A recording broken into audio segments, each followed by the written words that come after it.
Hello everyone. आज बहुत ही important video है।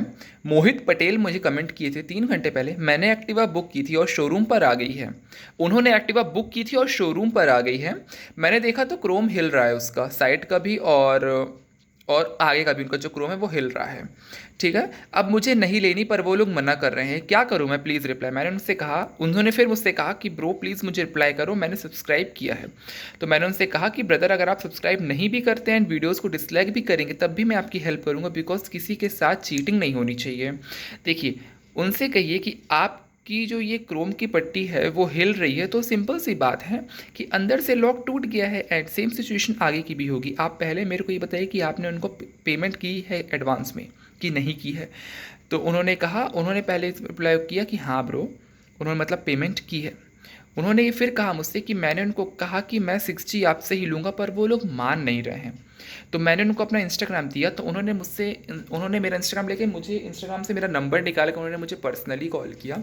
एंड मैंने उनका जब कॉल रिसीव किया तो उन्होंने मुझे अपनी सारी प्रॉब्लम्स बताई। एक्चुअली हो क्या रहा है कि जिस स्टेट में वो रहते हैं उस स्टेट में एक्टिवा 125 नहीं आ रही है, एक्टिवा 6G ही आ रही है। देखिए, आप लोग के लिए भी मैं एक चीज़ बोलना चाहूँगा कि अगर आपके स्टेट में या फिर आपके सिटी में एक्टिवा 125 नहीं है तो प्लीज़ उसको लेना स्किप कीजिए, एक्टिवा 6G लीजिए या फिर कोई अदर मॉडल्स में जाइए, अदर ब्रांड्स में जाइए। वो इसलिए बिकॉज एक तो पार्ट्स मिलना मुश्किल हो जाता है, पहली चीज़। दूसरी चीज़ मैं कह रहा हूँ कि अगर इस गाड़ी में इसमें DRL में ही इफेक्ट आ गया अगर, और ये ख़राब हो गए, तो शोरूम में तो वो पार्ट अवेलेबल नहीं होगा। अगर अवेलेबल होगा भी तो वो लोग लगाते नहीं बना को, बिकॉज देखिए कुछ भी हो सकता है फ्यूचर में। एंड अगर वो लोग कहीं और से मंगवाएंगे तो वो उसका एक्स्ट्रा चार्ज इंक्लूड करेंगे।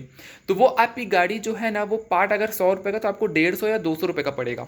तो अगर आपके सिटी या फिर स्टेट में अगर आपको एक्टिवा 6G मिल रही है तो 6G ही प्रीफर कीजिए। ये नहीं कि बाय डिमांड आपने की, उनके पास आपने ऑर्डर प्लेस किया, बुकिंग अमाउंट उन्होंने 20,000 रुपये दिए थे। सबसे बड़ी गलती यहाँ पे ये होगी कि उन्होंने बुकिंग अमाउंट 20,000 रुपये दिया।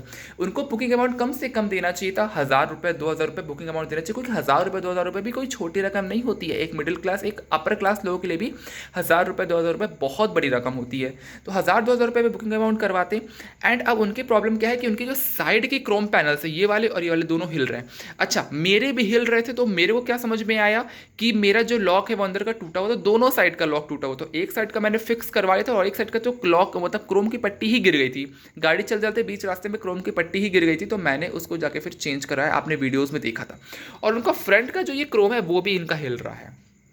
तो अब शोरूम वाले मान नहीं रहे हैं कि वो लोग ये कह रहे हैं कि आपको यही गाड़ी लें। तो मैंने उनको सजेशन दिया, या तो आप होंडा के हेड ऑफिस में कॉल करके उनसे बात कर सकते हैं। देखिए, गाड़ी का चेसिस नंबर और इंजन नंबर नोट कर लीजिए। नोट करने के बाद उनको बताइए, जो हेड ऑफिस में कॉल कीजिए उनको बताइए कि उनको अगर वो मांगे तो वो इससे चेक कर सकते हैं कि गाड़ी किस लॉट की है, यानी कि कितनी पुरानी है। पहली चीज़ आपको ये पता चल जाएगी, उनको दूसरी चीज़ ही पता चल जाएगी आपको कि आपने की जो बुकिंग अमाउंट की जो रिसीट है आपके पास, वो रिसीट की फ़ोटो उनको खींच के भेज सकते हैं, या फिर उनसे वो नंबर मांगे तो आप उनको बता सकते हैं जो भी चीज़ें हैं।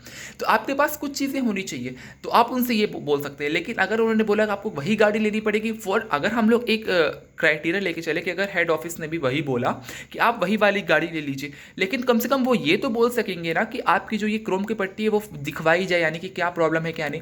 तो मैंने उनको सजेशन दिया कि गाड़ी आप ओपन करवाइए एंड देखिए, अगर अंदर से कोई लॉक टूटा होगा तो फौरन उसको चेंज करवाइए। अगर लॉक नहीं भी टूटा है तो उसको टाइट करवा लीजिए। देखिए, 100 पीसेस में से 1-2 पीस में गड़बड़ी निकल आती है, एंड अगर थोड़ी बहुत जहाँ पे गड़बड़ी तो उसको माइनर चीज़ों से या फिर यहाँ वहाँ दे के हेर फेर करके उसको ठीक कर लिया था। मेरी गाड़ी में भी काफ़ी सारे डिफेक्ट थे, लेकिन फिर मैंने थोड़ी थोड़ी चीज़ें करके उसको ठीक करवा लिया है। और वो फिर फ्यूचर में प्रॉब्लम क्रिएट करते हैं और कर रहे हैं, इन प्रेजेंट भी वो कर रहे हैं, लेकिन मैं उसको इग्नोर करता हूँ। मैं बोलता कि इतनी छोटी छोटी चीज़ को मैं क्या लेके जाऊँ, वो हो जाता है, मैन्युफैक्चरिंग डिफेक्ट हो जाती है।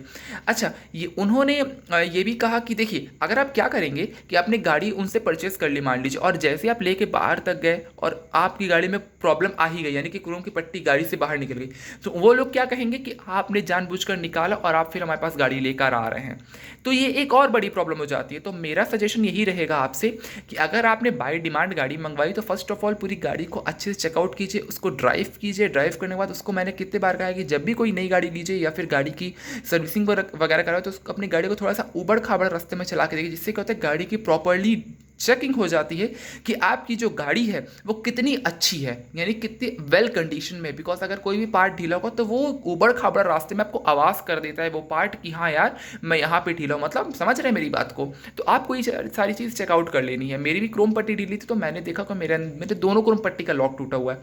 तो एक का तो मैंने फिक्स करवा लिया था बड़ी मुश्किल, दूसरी का मैंने फिक्स करवाया था लेकिन वो चला नहीं ज़्यादा दिन तक, वो तो गिर गया था, पूरे लॉक टूट गए थे उसके, तो मैंने चेंज करवाया।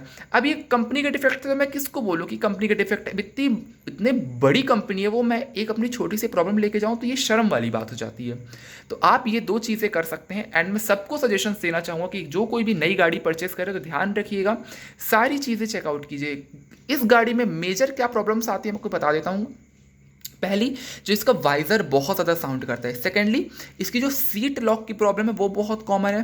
थर्डली, देख लीजिए गाड़ी को, गाड़ी कहीं से आवाज़ नहीं करी, यानी कि सारे पार्ट फिट एंड फाइन होने चाहिए, कोई भी पार्ट आपस में हिलना नहीं चाहिए।